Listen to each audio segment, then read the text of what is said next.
Good morning. I have a confession. It isn't really morning for me. Sometimes I do these readings. Most of the time, I do them at night.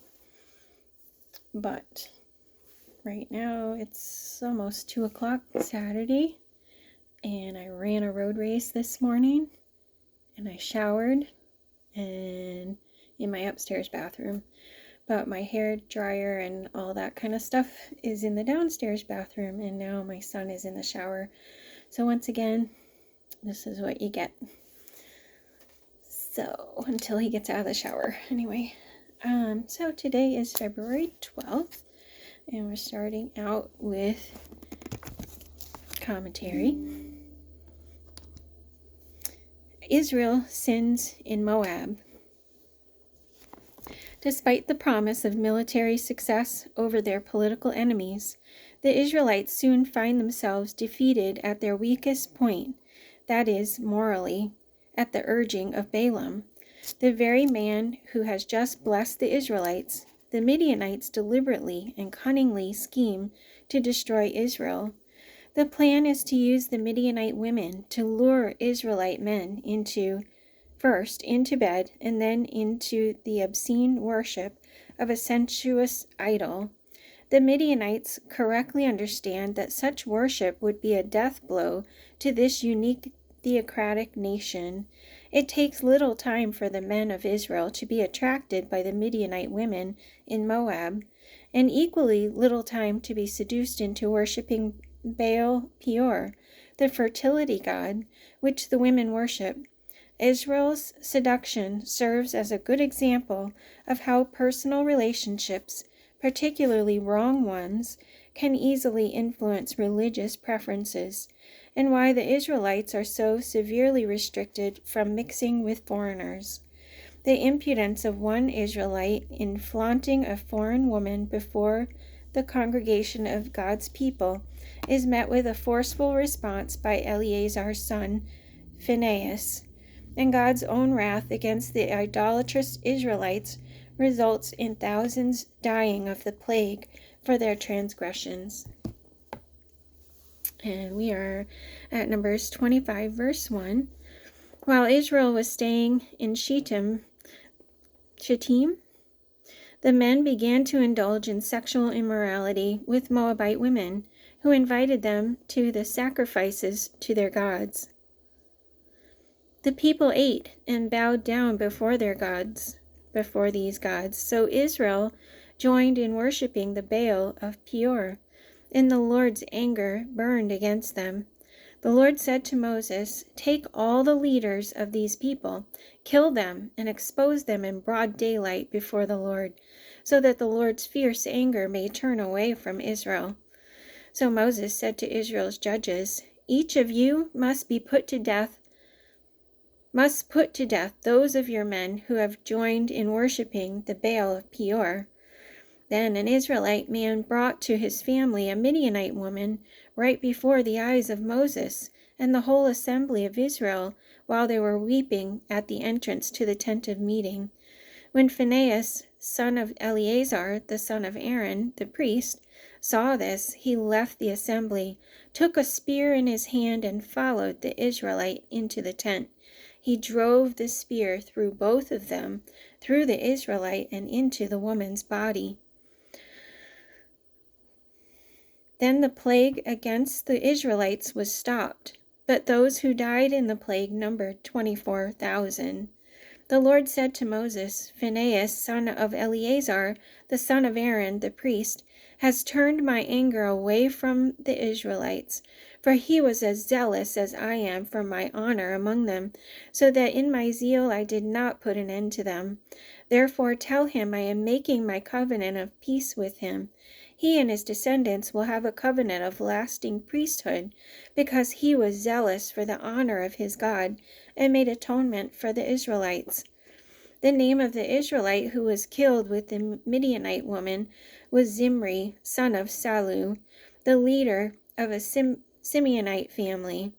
And the name of the Midianite woman who was put to death was Cosbi, daughter of Zur, a tribal chief of a Midianite family.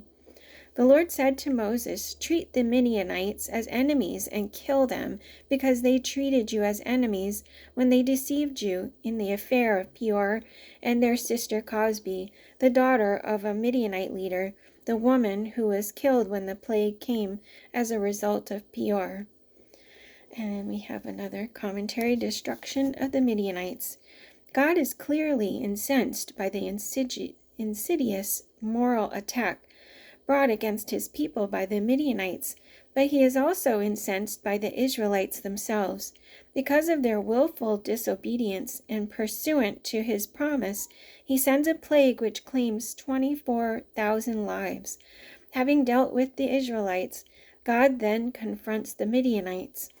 That God should punish the Midianites for their great wickedness is understandable, but the account of that punishment is difficult for some to accept.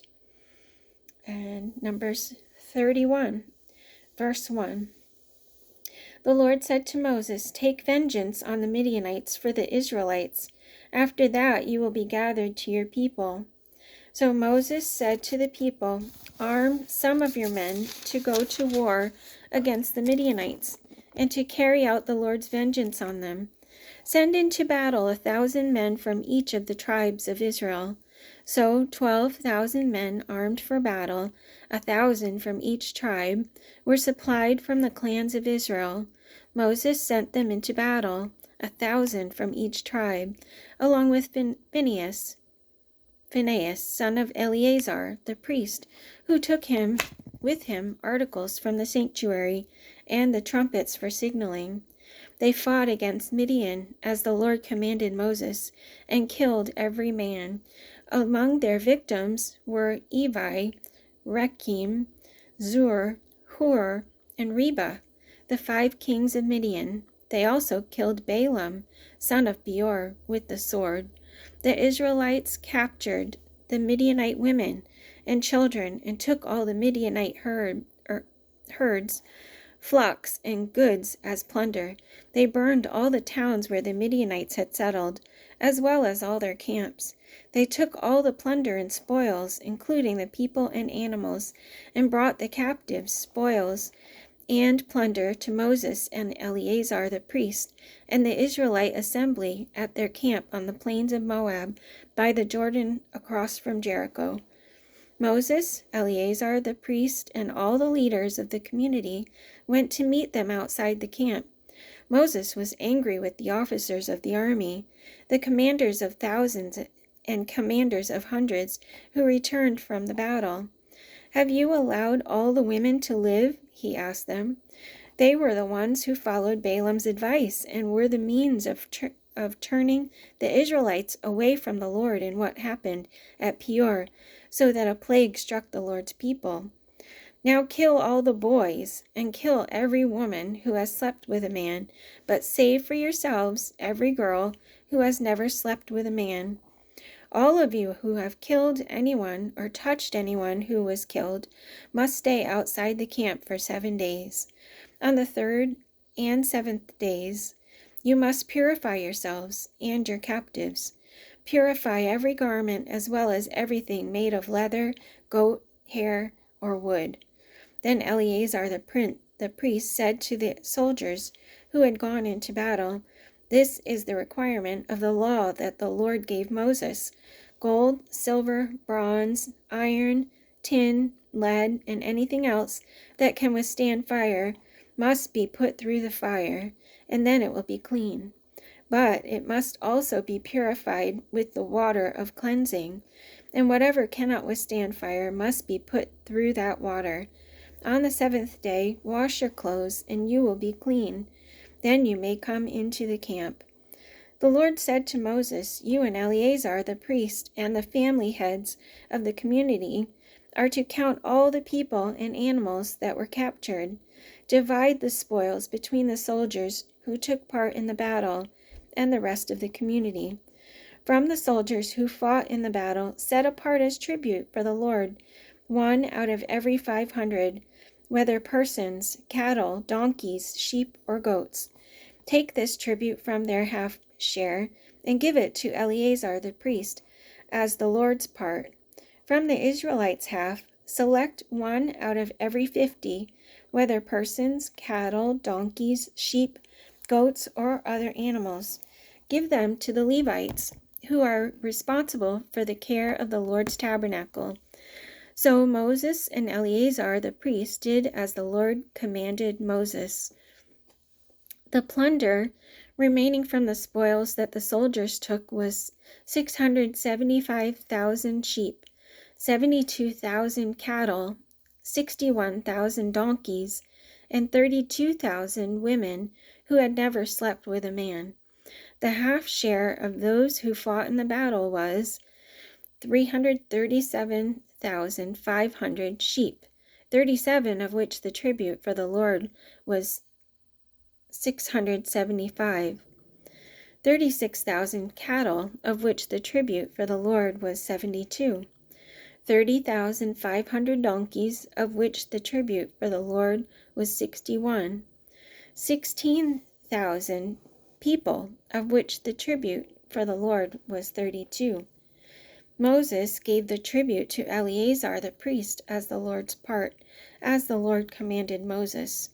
The half belonging to the Israelites, which Moses set apart from that of the fighting men, the community's half, was 337,500 sheep, 36,000 cattle, 30,500 donkeys, and 16,000 people.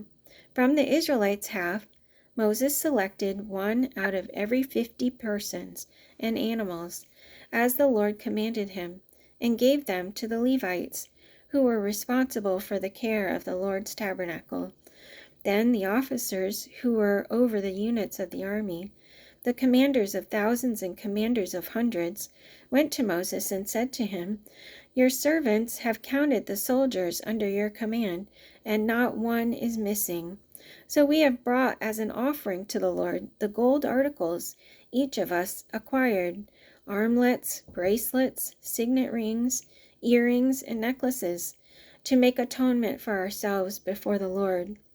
Moses and Eleazar the priest accepted from them the gold, all the crafted articles, all the gold from the commanders of thousands and commanders of hundreds that Moses and Eleazar presented as a gift to the Lord weighed 16,750 shekels.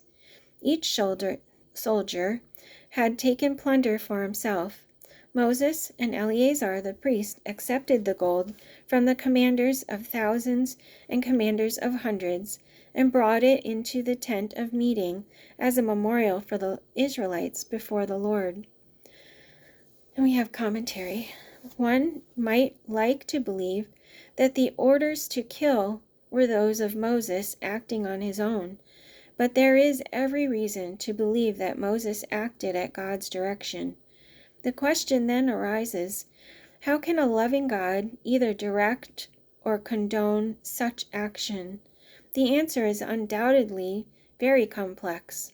As for the women, it was they who turned the Israelites away from the Lord at Peor. As for the young boys, perhaps they would have presented a continuing threat to Israel as they grew into manhood. Such a threat will indeed be confirmed some years later when Midianites from other areas engage in war against Israel. The young girls, on the other hand, were to be taken as slaves into the homes of the Israelites, where they would at least be spared inevitable spiritual enslavement of the sensuous worship of Baal Peor. There is no suggestion that Moses meant for the Israelites to take them as wives or concubines. But even these possible explanations are not easy to accept. In order to appreciate more fully God's actions, it is necessary to understand the level of moral consciousness of the times. Among the nations of this era, wars of revenge involving total destruction or confiscation of property, and either extermination or enslavement of men, women, and children are commonplace and expected. That is doubtlessly why there are no hint that the Israelites felt slightest discomfort in carrying out Moses' orders. In raising the moral consciousness of first a nation and then the world, God must take his people as he finds them and introduce principles of righteousness within a moral framework with which the people can identify. The fact that the women and children were saved from death initially may indicate that an exception was made to the customary practices of such a war of revenge. If so, the reason for the exception becomes important. Quite possibly, the men of Israel were still enticed by the Midianite women and did not understand the continuing moral threat which the women posed. Viewed in that light, Moses' action takes on greatly increased respectability. It also appears that God is teaching a vitally important lesson about the attitude which his people must have regarding the various human lusts which war against the soul. Even the weakest of lusts, perhaps represented here by the women and young boys, must be resisted as completely and early as possible in order to prevent their success in moments of moral vulnerability. The account of the Midianites' destruction concludes with various directions concerning the booty which was taken in the conquest. And even from this part of the account, profitable lessons can be learned, particularly about the rewards accruing to those who wage war against sin. And that's it for today. Have a great day.